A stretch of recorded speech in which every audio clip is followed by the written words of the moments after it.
Terima kasih pemirsa masih bersama kami dalam NTV Prime Dialogue. Saya Doni De Keizer, Emil Audero, Dean James, dan Joy Pelupesi. 3 nama amunisi baru skuad Garuda telah resmi berkewarganegaraan Indonesia. Usai diambil sumpah Senin 10 Maret 2025 di KBRI Roma, Italia. Proses naturalisasi ketiga pemain itu dikebut agar bisa masuk skuad utama melawan Australia dan Bahrain pada tanggal 20 Maret dan 25 Maret 2025 ini. Tambahan 3 pemain baru ini menambah daftar mewah pemain-pemain kelas dunia yang memperkuat tim Merah Putih. Ya, seperti apa peluang ketiganya langsung masuk dalam tim utama asuhan Coach Patrick Kluivert? Dan apakah juga kehadiran pemain baru ini langsung berdampak pada peluang timnas kita lolos Piala Dunia? Kami ajak Anda untuk membahasnya bersama analis sepak bola, Yesayas Octavianus. Bung Yes, apa kabar? Baik-baik. Semangat ya? Tetap semangat. Optimis ya? Optimis. Oke, sebelum kita pertajam diskusi kita, saya ajak Anda dan juga pemirsa, mari kita sama-sama saksikan dulu tayangan yang berikut ini. Emil Audero, Dean James, dan Joy Pelupesi menjalani sumpah WNI di Kedutaan Besar Republik Indonesia di Roma, Italia, Senin malam 10 Maret 2025 waktu setempat. Tiganya pun kini resmi jadi warga negara Indonesia dan langsung diurus kepindahan federasi agar bisa segera bergabung dengan Timnas Garuda. Saya berjanji mengakui, tunduk, dan setia kepada Negara Kesatuan Republik Indonesia.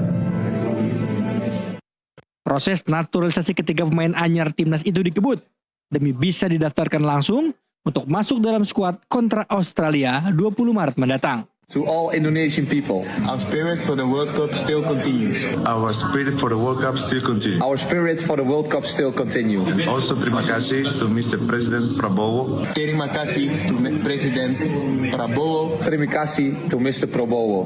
I'm ready to give anything for Indonesia. I'm ready to give everything for Indonesia.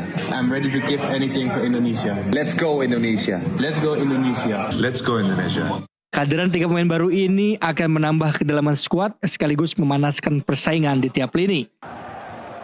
Emil Audero Mulyadi yang berposisi sebagai kiper akan menantang Martin Pas sebagai posisi nomor 1 di bawah Mister Gawang. Sementara Dean James bakal memperkuat sektor kiri timnas. Ia bisa bermain sebagai bek kiri ataupun sayap kiri. Di posisi ini, ia akan berebut line up dengan Calvin Verdong, Shane Patinama, ataupun Pratama Arhan.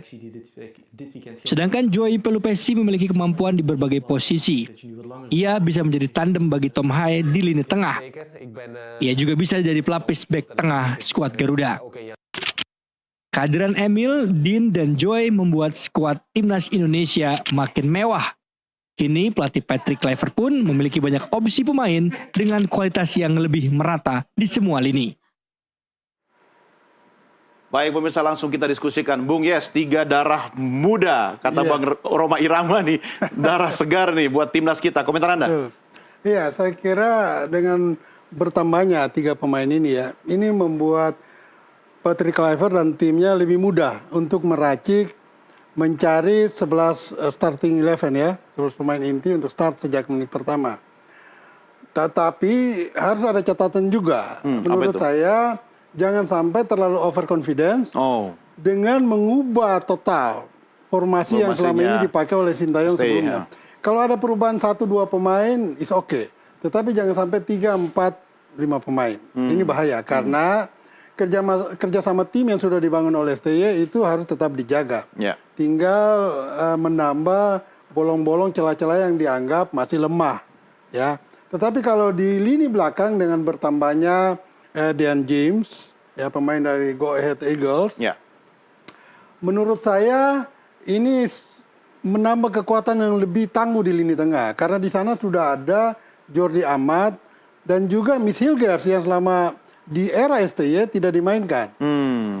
Nah kebetulan untuk melawan Australia nanti tanggal 20 Maret hari Kamis minggu depan, itu Justin Hubner dan juga Ragnar Ortmangun tidak bisa main karena akumulasi kuning. Nah khusus untuk Justin Hubner di lini belakang, ketika dia tidak ada, maka kemungkinan besar Miss Hilgers yang akan dimainkan, ya, pemain dari FC Twente. Dia memang posisinya bek tengah dan dia selalu mendapat tempat utama di FC Twente di Liga 1 Belanda, sehingga mungkin ini lebih ideal, pilihan terbaik untuk mendampingi Jaices di center back. Sementara di kanan pilihan utama pasti Kevin Dix, ya, pemain yang masih bertahan di Copenhagen, tahun depan akan hijrah ke Borussia Mönchengladbach. Kemudian di back kiri ini pilihan agak sulit, tetapi menurut saya Patrick akan mengutamakan Dan James. Nah, di mana posisi Calvin Verdong? Padahal kita tahu di era STY Calvin Verdong ini tampil di 2 pertandingan terakhir sangat menonjol dibandingkan 10 pemain lain. Betul. Dia yang terbaik. Iya. Apakah dia akan tergusur? Tidak mungkin. Gak mungkin ya? Kemungkinan Calvin akan digeser, dorong ke depan ke lini tengah di blok kiri.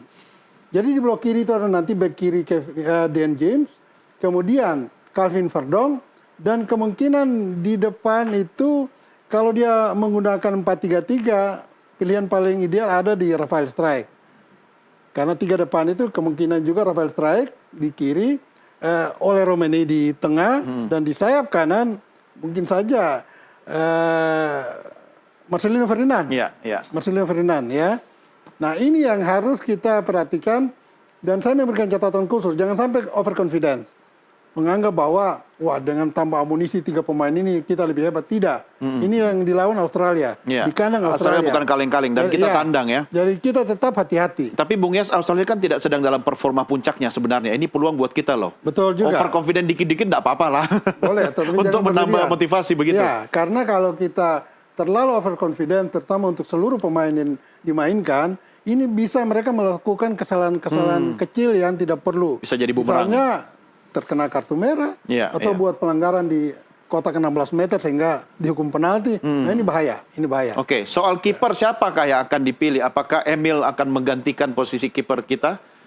Menurut saya masih tetap Martin Paes, ya, karena dia tampil sangat bagus di beberapa 3 pertandingan terakhir kalau nggak salah. Sementara Emil Audero, walaupun dia datang dari sebelumnya di Palermo, kemungkinan sekarang di Como, di Serie A, tetapi prioritas tetap di Martin Paes. Karena Martin Paes belum melakukan kesalahan yang fatal, kecuali ada satu ketika itu yang dia membuat kesalahan sehingga terjadi gol begitu. Tapi secara keseluruhan Martin Paes mungkin lebih diutamakan. Oke, Emil itu beda 2 tahun umurnya dari Martin ya, tapi tingginya 192 cm, Bung Yes. Selisih 1 cm. Iya. Martin Paes 191 ya kan. 1 cm itu pengaruh loh sebenarnya. Ya, betul, tinggi badan, panjang tangan gitu kan. Betul, ini pengaruh pada mistar gawang gitu kan. Betul. Tapi ketika Anda mengatakan tetap Martin yang akan turun, apakah dia akan berfungsi dalam pertandingan itu untuk memperhatikan dulu ya? Menyimak dulu, kemudian di laga berikutnya dia akan turun, atau bagaimana?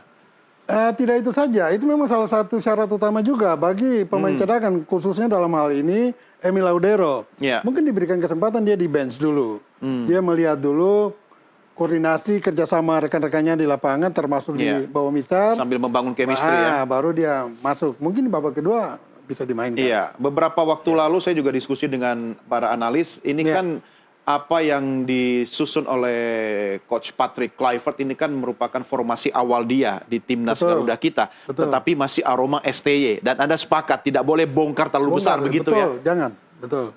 Nah, di lini tengah, Tom Haya pasti dapat prioritas utama. Di sana juga ada Ivar Jenner yang selama ini sebagai gelandang bertahan. Nah, posisi Jenner ini bisa dilapis nanti oleh Joey Pelupesi. Karena dia memang khususnya di gelandang, gelandang bertahan. Nah, di kiri yang tadi saya katakan, kemungkinan Calvin Verdong yang digeser ke tengah. Nah, kalau di blok kiri ada Dan James di back kiri, Calvin Verdong di lini tengah, dan di sayap kiri ada Rafael Strijk, maka di blok kanan ada Kevin Dix, ada Tom Haya, dan kemungkinan Marcelino Ferdinand. Ya, itu kira-kira formasi 4-3-3. Entah kalau Kluivert bermain dengan pola yang berbeda, mungkin 4-2. Tapi terlalu berisiko ketika dia mengubah formasi. Iya, karena saya tidak melihat kemungkinan dia mengubah pola permainan dari 4-3-3 ke pola yang lain. Karena apapun, bagaimanapun, Kluivert itu besar di iklim budaya sepak bola dengan pola 4-3-3. Dan itu kental betul dari seluruh pembinaan mulai dari grassroots di Belanda itu pasti menganut itu. Iya, iya, termasuk pemain-pemain kita sekarang ini kan. Betul. Sehingga Sudah sampai di tim familiar nasional dengan itu. Belanda pun mereka menganut 4-3-3. Kalau Kluivert dan timnya mengubah 4-3-3 menjadi ya 5-3-2, bisa saja. Tetapi itu berisiko. Iya, iya. Tergantung dari pola yang dimainkan itu, apakah pemain-pemain tersebut memenuhi pola yang diinginkan itu. Iya. Karena bermain dengan perubahan pola juga itu mempengaruhi kualitas pemainnya nanti di lapangan. Bagaimana yang tadinya dia bermain sebagai sayap kiri, sekarang bermain sebagai gelandang. Iya. Nah ini mengganggu betul. Atau seorang gelandang menyerang, didorong bermain sebagai sayap. Ya, Bung Yes, kalau kita bicara Coach Patrick Kluivert, kemudian Coach STY, Ya. kalau STY kan suka ada tiba-tiba aspek kejutan ya, di saat laga berlangsung gitu. Patrick tidak akan mungkin melakukan kejutan-kejutan di debut pertamanya ini, atau menurut Anda dia akan melakukan apa kira-kira? Iya, saya melihat tidak mungkin dia lakukan itu. Karena itu akan membuat sebuah pertaruhan yang sangat besar bagi dia. Iya. Kalau syukur-syukur alhamdulillah itu sukses, pasti dia mendapat pamornya naik betul. Tetapi kalau gagal hancur dia. Tapi bukankah itu mudah dibaca oleh tim Australia? Bahwa dia mengubah, tidak mungkin dibaca oleh lawan. Masalahnya ada di internal dia sendiri. Kalau dia berani melakukan kejutan perubahan dengan beberapa pemain yang baru, ini bahaya. Bahaya. Sebaiknya dia tetap menjaga formasi yang sudah dibangun oleh STY. Bahwa perubahan 1-2 is oke lah. Iya, It's iya. okay. Ya, nggak apa-apa kan. STY juga pas lagi di Jakarta ya, bisa nobar dia kan. Ya bisa juga. Atau mungkin juga kalau dia pas ada di Jakarta, Kluivert harus sedikit rendah hati untuk bangun komunikasi dengan STY. Why not? Iya, iya. Karena STY juga, menarik ini. Iya, karena STY juga bukan seorang yang arogan. Dan dia kan profesional. Ketika diminta pasti dia mau memberikan. Pasti itu. Nah, bagaimana PSSI, Kluivert dan timnya membangun relasi komunikasi dengan STY saat ini. Iya, iya. Untuk paling tidak melihat kekurangan kelebihan yang ada di tim saat ini. Iya, tapi yang pasti Bung Yes, menurut Anda ketika kemudian Patrick Kluivert ingin menggunakan gaya formasinya sendiri, dia akan bisa menggunakan itu pada saat laga kapan? Kalau sekarang tidak mungkin, ya kan? Bisa porak-poranda itu chemistry-nya para pemain di situ kan? Ya, bagus sekali nih. Karena ini pertandingan away, kita bermain sebagai tamu, mungkin dia akan lebih konsentrasi untuk pertahanan. Pertahanan ya. Sehingga mungkin ada mayoritas pemain dengan naluri bertahan yang kuat, itu akan diutamakan. Iya, iya. Bukan tidak mungkin lah tidak menyerang. Iya. Karena Belanda itu menganut pola ofensif. Iya, iya. Menyerang. Nah, ketika menjadi tuan rumah baru, mungkin dia bermain dengan lebih banyak pemain bernaluri menyerang. Karena kita bermain di kandang, punya keuntungan beberapa. Tapi laga dengan Australia kan kita harus menang ini. Kita harus bisa curi. Kita juga harus menang. Paling tidak kita minimal dapat Draw. 1 poin dengan hasil ya, draw. oke. Iya. Ya, Draw itu adalah menang buat kita. Iya, betul. Ya. Nah, sementara Australia juga begitu. Dia mau tidak mau harus mengalahkan kita. Iya, karena kalau dia tidak menang, itu dia kalah. Iya. Draw pun dia kalah itu. Iya, dia Kehilangan draw poin di kalah, kandang. tidak menang, pasti kalah gitu Iya, kan. Kalau betul. kita draw saja sudah dapat Menang gitu Iya, kan. betul. Oke, tapi artinya kalau kita membaca tekanan psikologisnya itu lebih berat di kita atau di Australia? Sama-sama. Sama ya? Sama-sama, karena tim kita ini datang dengan formasi yang baru di tim kepelatihannya. Ini ada beban tersendiri bagi mereka. Dan juga ada penambahan beberapa pemain. Iya. Nah itu yang saya bilang tadi, Iya. kita jangan overconfident saja. Iya. Kalau kita tidak hati-hati, terlalu mengapa, Australia apa itu? Kita kan sudah seluruhnya pemain keturunan. Iya. Nah ini bahaya. Confident boleh Iya. tapi jangan over ya. Jangan over. Australia pun demikian. Iya. Karena kita sudah buktikan di Indonesia kita bisa tahan dia. Iya, Ya. iya. Dan kita hanya selisih 1 poin di klasemen sementara dengan Iya. dia. Dan ini hati-hati bagi dia. Kalau dia tidak bisa mengalahkan Indonesia, selesai dia. Kita yang lolos bersama Jepang. Iya, ada satu lagi Bung Yes, ini sesuai dengan tema kita ini makin mewah karena market value dari pemain timnas kita ini kan sudah nilainya tuh mahal ya. Betul, Bahkan di atas Bahrain kan Iya, pemain-pemain kita kalau ini kan. akumulasinya, ya, Itu betul. artinya secara psikologis pengaruh langsung nggak sih di lapangan ketika pemain-pemain kemudian berhadapan dengan level dan kelasnya yang lebih wah gitu dibanding yang lain. Menurut saya, mereka kan pemain-pemain profesional yang besar di iklim sepak bola profesional di Eropa, sehingga mereka tidak akan minder atau kehilangan Iya, kepercayaan diri, tidak. Mereka justru akan mengeluarkan semua kemampuan yang terbaik. Iya. Hanya itu lagi, jangan overconfident. Tetapi saya yakin mereka sangat percaya diri Iya, iya. untuk memberikan yang terbaik bagi Indonesia bagi kemenangan Indonesia atas Australia nanti minimal dengan 1 poin. Ya, plus dukungan cuaca Australia mirip-mirip di Eropa ya. Itu tidak ada Itu pengaruh sebuah bagi keuntungan mereka. buat kita ya. Iya. Waktu main nanti di sini jam 4 sore kalau nggak salah. Iya. Tapi di sana Yang penting di sana dulu Iya, ya kan, betul. karena ini kunci buat kita Iya, bisa maju betul. atau tidak gitu. Nah, mungkin nanti di kandang kalau bermain malam kelembaban di Jakarta ini mungkin bisa juga menguras tenaga mereka Iya. walaupun main malam ya. Iya. Katakan 7:30 atau jam Iya. 7 itu tetap berpengaruh Ya, bagi dalam mereka. hal ini nanti kita minta tolong BMKG biar bisa melakukan rekayasa cuaca. Turunkan hujan. Turunkan hujan sebelum ya Iya, kan? sebelum sebelum 1 jam, laga 1 jam berlangsung. sebelumnya. Iya. Menarik sekali idenya Betul. Bung Es. Saya setiap ngobrol dengan Anda kadang-kadang ada ide-ide yang extraordinary ya. Iya. Ya, soal Jepang ya, soal ini juga. Oke, tapi kita rehat dulu, kita lanjutkan di segmen berikutnya. Pemirsa, kami segera kembali sesaat lagi.